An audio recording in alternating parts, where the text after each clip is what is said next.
Hi, I'm Kim. I'm Brad. We're 6260 Ohana, California, and today we're going to share our experience going back to Disneyland, Disney's California Adventure after the pandemic, and we're going to share with you any tricks and tips that we found along the way.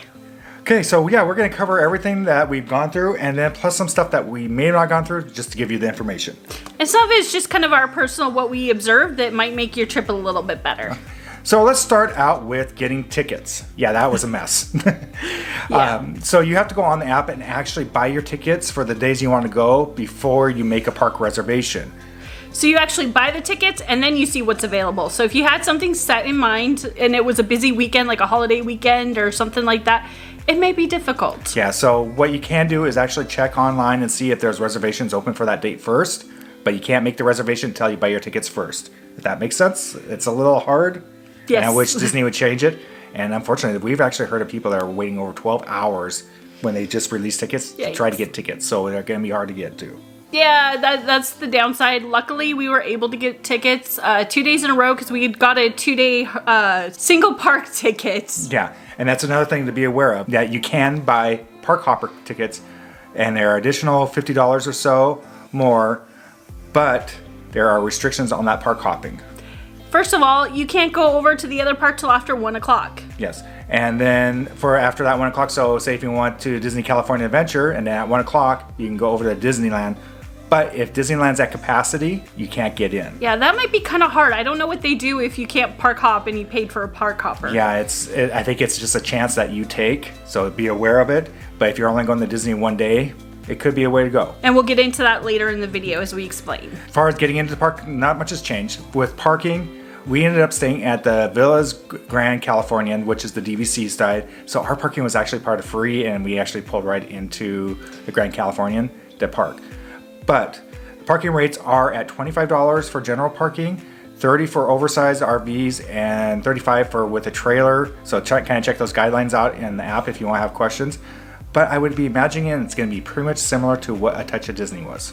And you have to walk, so the trams are not running. Yeah, so basically what you'll do is you'll park your car, and if Disney's running it like they did with A Touch of Disney, they'll be having space in between each vehicle. So you have space, which is nice, to get out and get all your stuff, and then you don't have to puzzle like the person next to you, like you open your car door and then I open up my car door. So that's kind of a nice thing, and you don't have to worry about dings. Mm-hmm. Yeah, then you'll walk down the structure, get your temperature checked, go through security, then you have to walk where the trams normally run, that whole way down. Yeah, they do have the scooters, electrical cart vehicles for rent, and strollers just in case you need them before you leave that parking lot. Yes. So that's good. Yeah, and then another thing to be aware of is when you get to the end of the parking lot, the first day when we went to Disneyland, they were actually holding the line back because they're trying to limit the amount of people into that main plaza area in between Disney California Adventure and Disneyland. So they actually let it go in kind of spurts, I guess, is the best way, in groups, so that they didn't back up and they were able to keep social distancing. Yes. So getting into the park, well, basically I used my phone. They scanned my phone and then they gave us a physical ticket. Because we had 2 days. And that was pretty much it. It was like going into the park as normal. Yeah, it was. And the first day we went to Disneyland and we stayed there all day. We overslept and missed that first Rise of the Resistant chance to get the virtual queue. So here's our first tip. At 7 a.m., you can do that from your home, hotel, car, or wherever you're at. So if you really want that Rise of Resistance, first thing is to be on the app at 7 a.m. to get that. Don't be forgetful like me. Yeah. I halfway there, 7:20, I would, oh my gosh, I forgot, and I went to look and they were all gone. So, but good news is it's not your only chance for that Rise of Resistance.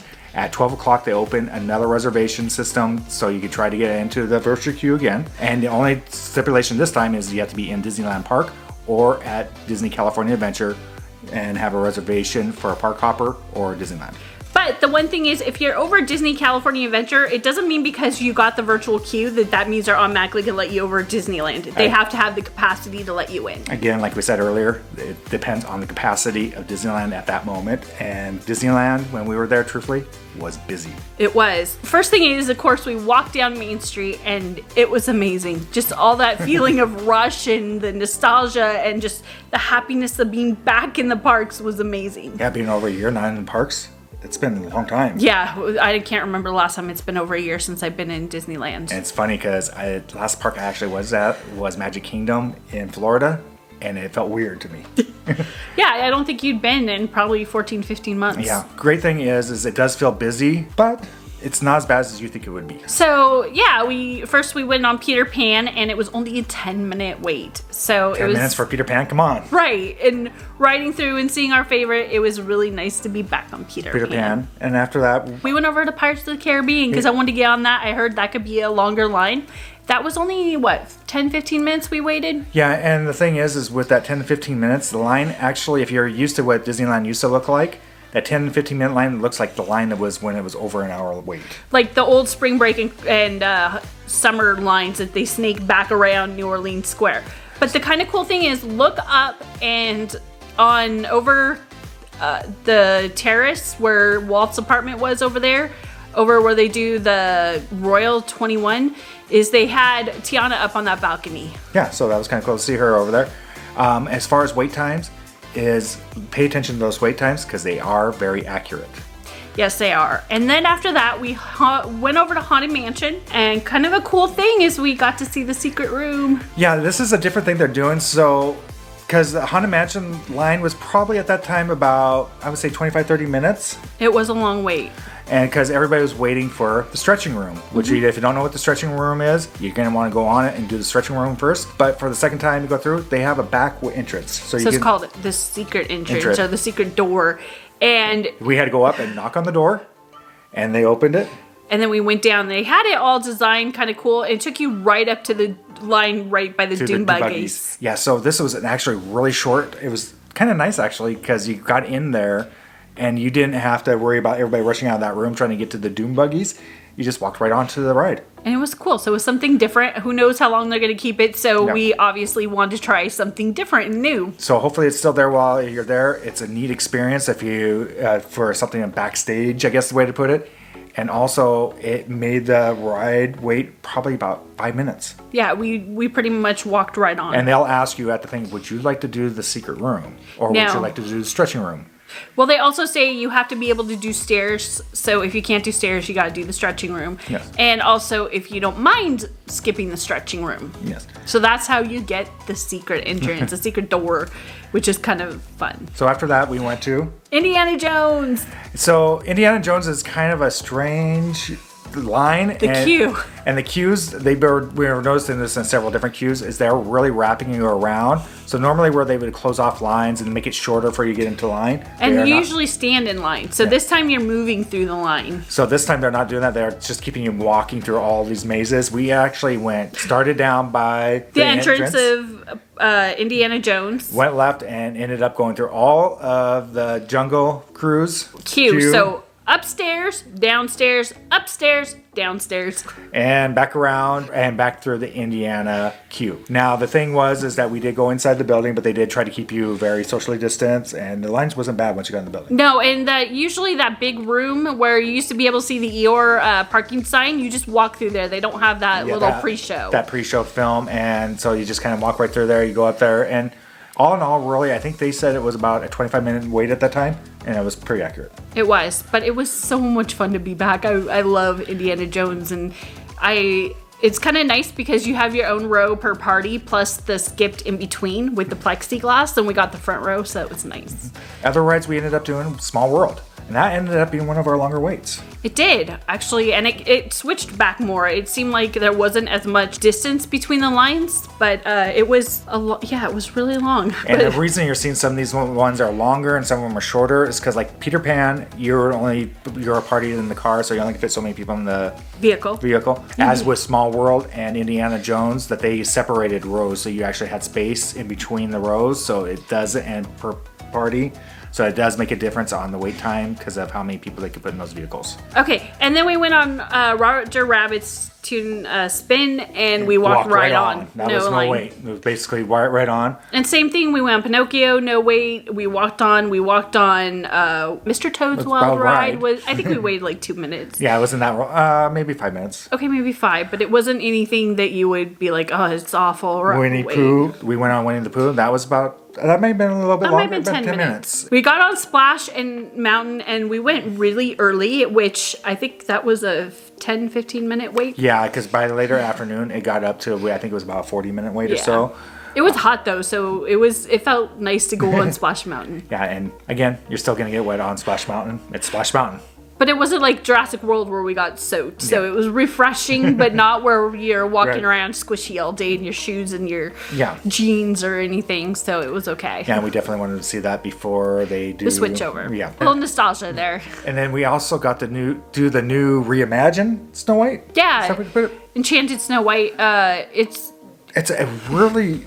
I really like what they did to it. I like parts of it, and I like that they do the digital now, but I guess I'm still a Disney purist in a way that I hate to see get away from those dark rides that was there from the beginning and traditional. I know but I really liked how they did some of the things. I think they did a good mix of new, old, and kept it together. But there was one thing that was kind of fun that I saw in there, that if you've gone to Walt Disney World and rode Seven Dwarfs Mine Train. Oh, Dopey. You'll recognize Dopey from that ride. With the eyes and the animatronics kind of thing, and that was kind of cool. I wasn't expecting that. Once again, we didn't watch anything before we went because we didn't want any spoilers. Yeah, and so it was, as far as the ride went, I thought it was a good refresh for me personally, and it's not as dark as it was before. No, before it was very dark and dreary, and sometimes it scared little kids, and I don't think it's going to be as scary for little kids anymore as it previously was. I guess we're not used to change. Yeah. So the other things that we did Pirates again, we did Haunted again, well, that's because we always do that. Yeah, those are some of our favorite classic rides. We did try to do Indiana Jones, and anybody familiar with Disneyland, Indiana Jones sometimes can break down. Yeah, it has a tendency to do that once in a while. And it broke down towards the end of the evening. We weren't able to get back onto it, so it's that's a good ride to ride early in the day, just to make sure you don't miss out in case it goes down at some point. Yeah, and another ride we forgot to say, we did Space Mountain. Oh yeah, that was a longer line. That was about a 35, 40-minute wait. No, it was 25-minute wait. No, it was longer. Okay. It was like a 30-minute wait. So that wasn't too bad, really, for Space Mountain. That's nothing. Only bad thing about Space Mountain is that with that Space.Q is the way they did it is that you will be in the sun at some point, so be prepared. Yeah, bring the sunblock. But as far as rides went, you hear the times. I mean, these are amazing ride times. Right. We did everything that we wanted to do. And we probably could have fit in one or two more things. Like, we didn't do the Astro Orbiters. We got everything done that we really wanted to get done. But there are some rides that you should know that are going to be closed on and off. And some is going to be for regular maintenance. And some is for, well, reimagining. So Jungle Cruise obviously is down for the reimagining. Matterhorn was closed at the time we were there because I believe that's probably just their regular maintenance time. I would think it would be hard if you're trying to only get so many people per car going through that it would have been a really long wait. We'll have to see. And also Nemo submarines were done. So check on the app to see what's open and closed for those days that you're going. And of course, everything's subject to change daily. Yeah. You never know. Other things to know about. Rise of the Resistance, right at 12, you had to be ready to go in the virtual queue. It popped up. I think I maybe even got it a second or two earlier. Yeah, and we ended up with an hour and 130-minute wait. And so that 130-minute wait was pretty accurate. Yeah, when we went over, we got some blue milk while we were there a little bit early, and we just kind of were because it says about, so we didn't know if it was going to be a little bit earlier or not. And Olga's Cantina is closed. Sorry. Oh, yeah. Hopefully that would have been nice to have. Really, what's funny about that 12 o'clock reservation on that we did notice is when we got there earlier, we decided because we wanted to go ride Smuggler's Run, so we went over early. Yeah, that was only a 10-minute wait. And I was shocked. We noticed the line at that time for Rise of the Resistance was actually pretty long. But by the time our time came up in our queue, we were like maybe fifth in line. That started once everybody came up for that boarding group. Yeah, it was amazing. It was hardly anybody in line. So I don't know if it's just because people were at DCA trying to make reservations and trying to do a park hopper over to Disneyland and weren't able to make it over, or if it was the case or not. So I'm just not sure on that, but it was short for us. So let's talk about Rise of the Resistance. It is our first time we rode it. Yeah, we've been to Disney World, we've been to Disneyland, and every time we did, we can do it later because it was too busy or something like that. I didn't want to wake up at like 4 o'clock in the morning in Disney World to go ride it when it was right at Disneyland, and who knew what was about ready to happen. And really, that ride is absolutely amazing. I was blown away. We avoided every spoiler, anything about it. I didn't want to know. I just kind of, don't tell me. Really try to get that reservation so you can go ride it. It is well worth it. I was blown away, and I'm not a big Star Wars fan. I think it's okay. I've watched the movies. I just am not the biggest fan in the world. You know, casually watch it kind of thing. I'm not like into every detail like some of the big Star Wars fans are. And I understand we missed a lot because they didn't do the first, like some of the Q shows and things that they do. And somebody said that, I know I've heard that makes it rise to another level. So at least we went on it afterwards and we have no idea what we are missing. Yeah, so we'll get to experience again for the first time later on. But the way the track is, the way the vehicle moves, and I'm not going to give spoiler alerts because if anybody's in the same boat that we are and didn't want to know, then we'll save you so that you can enjoy it the first time. There was a part of it, though, I will say I have no idea how they did it, and I was just, it was kind of surprising. So how the vehicle moved, it took me for surprise. So definitely go ride it. So we'll cover more food at the end of the video with our tips and everything else we did notice with food. It is kind of different, yeah. So it's kind of something you're takes some getting used to. Our second day, like we said, we did go to Disney California Adventure. And that was a whole different experience. Yeah, really, truthfully, from Disneyland to DCA, it was completely different for us. Especially going back-to-back days, we really noticed the difference. Yeah, and here's one thing we noticed is that first hour and a half or so at Disneyland, you could get on a lot of rides really quick, and then the time started creeping up. At DCA, I don't think it really ever happened. No, I mean, we did go straight. Our first thing was we wanted to go to Radiator Racers and over there into Cars Land, and waited 10 minutes. Yeah. 10 minutes for... I don't think I've ever waited 10 minutes to get on there. Even with our Fast Pass, yes. I think it was that way. So that in a regular queue line, that was amazing. And the crazy thing about it was... And it felt so good. Yeah, it was so much fun. To go through all of Radiator Springs and be back on the ride. And actually, it's the first time I can remember in a long time. Going through that whole queue. No, not that. Yeah, we usually get our max passes for those. But we would go for... we were on the Ramones side, so it kind of had that cool spraying, like it was painting the car, but it was actually really refreshing. Yeah, we haven't done that for a long time. Somehow we always get the other side where it looks like they're getting you new tires. And we actually rode it twice, which is, if you've been to DCA without a Fast Pass to try and ride it twice, is taking up most of your day. This didn't happen, and I think the longest wait time we saw was probably about 25-30 minutes on that. Yeah, it was amazing. We also did... Guardians of the Galaxy Mission Breakout. And the funny thing about this is they are skipping that first queue with the rocket and everything else. So the whole pre-show. So you walk through there, and it took us about 5 minutes the first time, and the second time we literally circled right around after riding the up and down and the whole ride, and went back onto it again. And 5 minutes later, we were doing it again.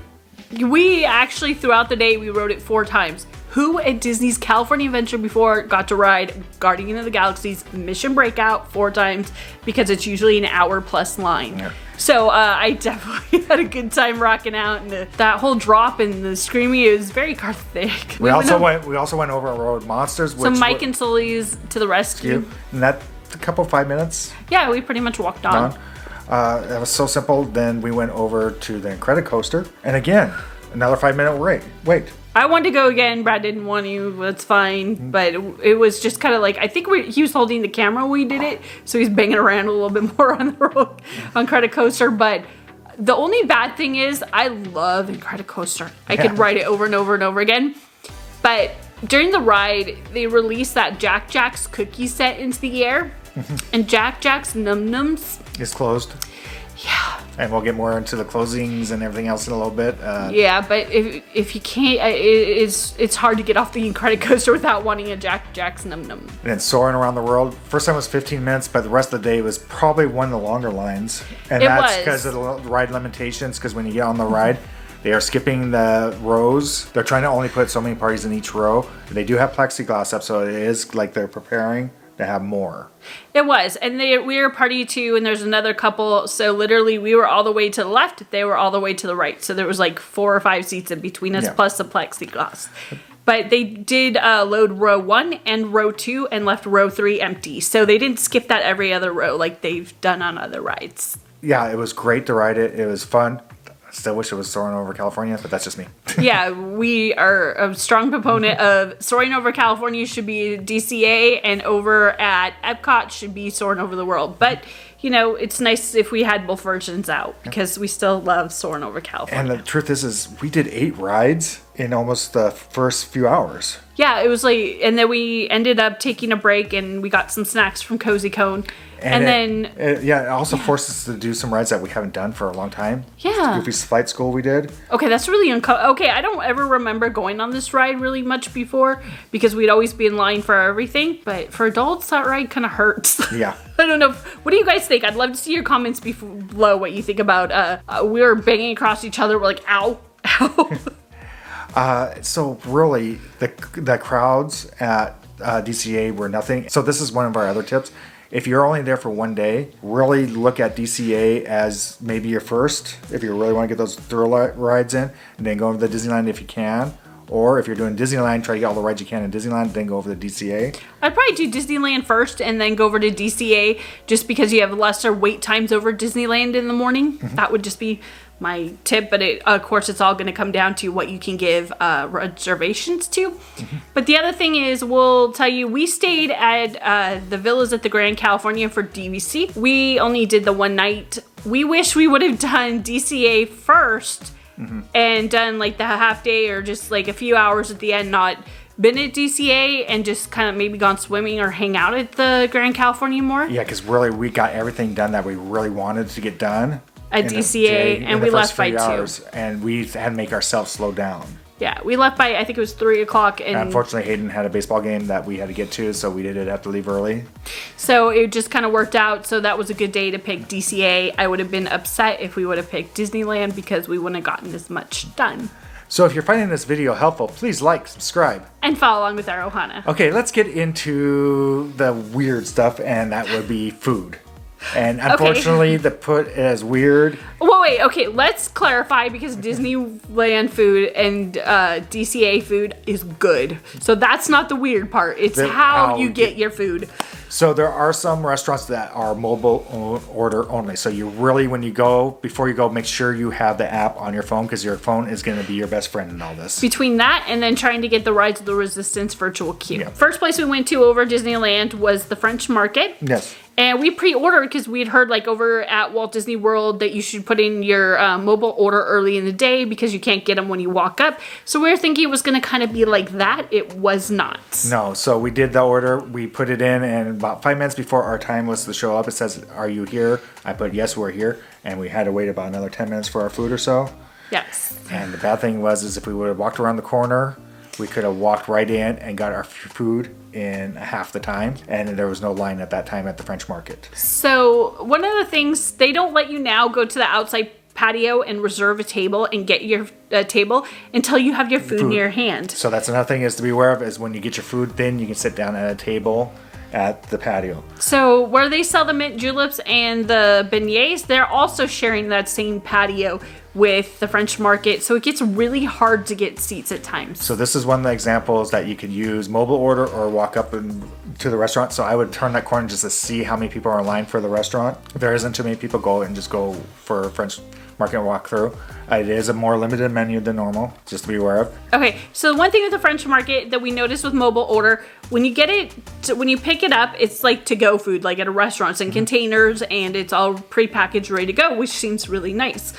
Until we sat down and realized there's a difference. Yeah, so if you go through the line like we were saying earlier, you get plates, and it almost seemed like more food. Bigger portions. Bigger portions. I got a French dip, which the French dip was good, but they gave you a packaged potato chips where they normally have homemade potato chips. So if the potato chips are a deal breaker for you, go and wait in the standby line. I don't know, I like the chicken there a lot. Usually it's really a lot of chicken. I can barely, like a lot of times I'll split it with Hayden. We can't eat it all, even between the two of us. But the mobile order version, Brad will put the picture down below. It was kind of flat. Yeah, it was a lot smaller. It looked flat, it looked compressed. It kind of looked like a brick chicken. There you go, that's a good analogy. It tasted good, but it wasn't like its normal size. And it wasn't quite as tender as usual.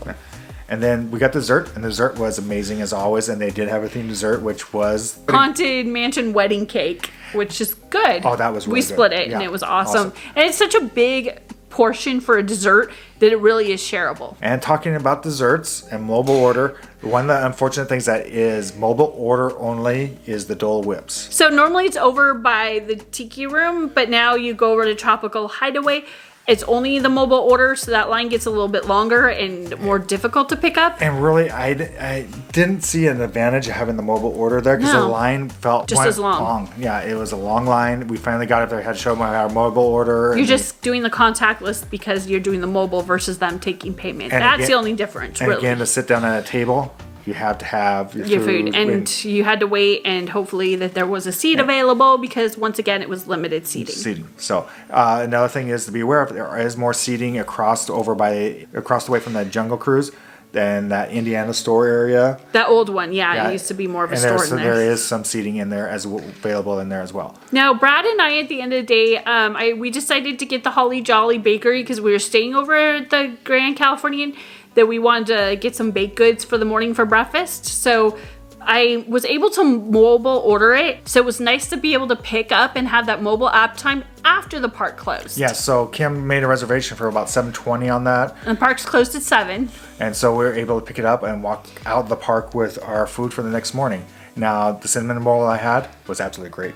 I had the chocolate chip muffin. I would skip it. It wasn't very good. So that's another. So I wish I would have got Brad's the same cinnamon bun and reheated it. But I was worried with all icing it was going to get mushy and not be very good the next day. And so talk about mobile order. Let's go over to DCA and talk about that. So at the Cozy Cones, it was easy. It was easy. It had to do mobile order, but that one was simple. It was no problems. That's the way mobile order should be working. Except for over there by Cozy Cones, there wasn't a lot to eat. We actually had to go over by Flo's V8 Cafe and go way to the back to find someplace to eat. Yeah, and so sitting there is a little bit more of a challenge. We also ate at Laplate Lounge, which the menu hasn't changed. So if you're really interested in what they have, check out our review. We'll link it down below. As far as what they have for food has not changed, and the taste was the same. So we're not going to review it in this video. Our food we'll show now was pretty much the same thing as a review, but we had more people, so there was a little bit more variety last time we went. If you want to see a full-blown review, we still stick by that review, so we don't want to show it all in here because it's already getting lengthy. But with that is you do have to make a reservation early. Yes, there is a walk-up if there's availability. But a lot of people were saying, it's pretty much booked. Yeah. So be aware of that. And the same is for Carthay Circle, which is pretty much tapas right now. We did do a review on that. We'll link that as below at Taste of Disney, but it's going to be the same menu. And again, it is a reservation only type of deal for the most part. And if they don't have any walk-ups available, you're just kind of out of luck. You're going to have to eat one of the quick services instead of a table service. And that's kind of the down thing is there's not a ton of things open right now. Yeah, there's not a lot of table services available at either Disneyland Resort or DCA. Yeah. So like Blue Bayou's closed, but there's different small places that were used to being open that may be closed. So check that out. However, we did hear Club 33 is closed, but we were told that it's open for merchandise. So if you're one of those lucky people that happen to be Club 33 members, which we're not, but one can dream. So you can get merchandise that has Club 33. You just only if you're a member. Yeah, you just don't get the meals. You don't get everything else with it right now. It's kind of disappointing if you're 33. Yeah, right. As far as dining is, your phone, the mobile order app is your best friend, but be wary and just be aware of different restaurants. Check the app for what restaurants are open, and also check to see if they're mobile order only or if there's a split, because sometimes going that other way might be quicker. And of course, on your mobile app, if you're worried about wait times, it's always in your mobile app. So if you want to see if now's a good time to go on Indiana Jones or now's a good time to go on Incredicoaster or Soarin' or something like that, you can pull it up and it'll show you what it is. And another thing to be aware of, if you do have the fuel rods for recharging, almost all those fuel rod stations where they are open and you can reuse them. Yeah. So something to be aware of, especially when we're very dependent on mobile now. Let's get in from that to shopping. And this is where it got kind of interesting. Now, at Disneyland, shopping was actually a lot more difficult than we thought it would be. The lines, yeah, it was just like before. If you'd gone to downtown Disney District or you'd gone to Buena Vista Street, there's the lines, they're still counting. You go through one at a time, or they click how many people are in or out of the store. And we had to wait to get in the bakery at the end of the night. I think that was about a 20-minute, 30-minute wait. Yes. And that was a separate line from the main store on Main Street, which was the Emporium. And that line is massively huge at the end of the night. At the end of the night, it had to be over 45 minutes to an hour. It was crazy. Yeah, it was crazy how long that line was. So be aware, if you really want to buy that merchandise, you may want to get to the stores early before. Okay, so actually down at downtown Disney District, their stores were a lot less lines. So if there's anything you could specifically get there instead, we would recommend that. Yeah, so just something to be aware of. I know everybody wants that special thing from Disney. The pin trading post over at Frontierland, it was closed. Yeah, a lot of stores are closed. The little stores. Especially if you're at DCA, there is a lot of stores closed. A lot of the little stores, like you're used to going into, a lot of them are closed. It's just the bigger stores that have more capacity. Yeah, and I'm sure this is going to change over time again. It's going to happen. As far as rides, we forgot to say at DCA, there were several closed. Unfortunately, they were running Grizzly River Falls the day we were there, but it was only for cast members. Soft opening cast members. But it is open now. So. I told them I was a cast member at heart. They wouldn't let us on. So again, check your app to see what's open and closed. So overall, what would we recommend? One, the first hour and a half or so is your best time to get on rides. Well, quickly. even at the end of the night too, like that last half hour or whatever, that's always a good time. Yeah, hour, a half hour. So, and the lines really reminded us of a Moonlight Magic event or a special event where you don't have that many people there. So actually, DCA felt like a lesser crowd. Yep. And so really, you're going to get your rides in, which is great.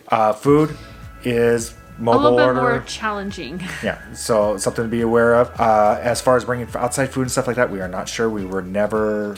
I didn't see anybody with outside food, but I think you could still bring it in underneath. Over across from Splash Mountain, there's the cafe there. That cafe is closed, but underneath they still have the picnic areas open, so I believe that you still could probably bring your own food and put it I think that's where they ask people to bring their own food to go sit. And then as far as everything else, I mean, really, it was an amazing experience to be back. You do have some things that are closed, but you really don't miss a lot of those pre-shows with those pre-shows closed. No, but it's kind of cool going to Toontown because you could see where they're doing Mickey's Runaway Railroad. Well, they actually made a joke about the building. We'll put in pictures here, but it's kind of cool. It was fun to see that there was a lot of progress since we'd all been back there. And really, we had a great time. As far as price, we were annual pass holders. So this stings a little bit. Yeah, the price was expensive, and it's something to be aware of if you're a pass holder and you're starting to look at those prices like, oh. We actually figured since we have our annual passes for our upcoming trip to Disney World, it's cheaper for us almost to fly out to Florida for the three of us, stay in our DVC, use our annual passes, and stay like just a little bit longer. I mean, we'd spend about the same probably in food than it would be just buy single day tickets for that long at Disneyland. Yeah, so isn't that crazy? I mean, if we used it, like if we went twice, it would be worth it more for us to use because we're already planning on using it for the next trip. Other things to be aware of as of right now is only California residents are being allowed, but that is probably going to be changing soon. We'll see. So also, you still get the Legacy. If you're a Legacy Pass annual pass holder, then they still have the discounts. But we saw that on the May 25th, it was like 25th to 28th. It looks like they were going to expire. So I don't know what that means. Yeah, so something that might be a hint for us. I don't know. We just noticed it. So if you're a DVC, bring your DVC card as a backup. So there's still 2 ways to get discounts. Yep. As far as hotels are open right now, the Grand California is the only one that's open right now, but they did have announced that Paradise Pier will be opening soon. And that's in June 15th. So that's also the same day that regulations are supposed to be lessening in California, if not possibly completely going away. Mm-hmm. So that's kind of funny. It corresponds with that date. Yeah. So definitely stay in the loop with the website. It's going to give you the best information that's closest. If you have those small little dates when they're going to let you open, as far as ride closures and everything else is great. And will we go again? Yes, we are going to go again. But not as often. As we told you, because the expense is really expensive right now. And we're hoping by next year we'll have annual passes back. And so with that, I think it's time for us to say goodbye and find your magic. Bye, everyone.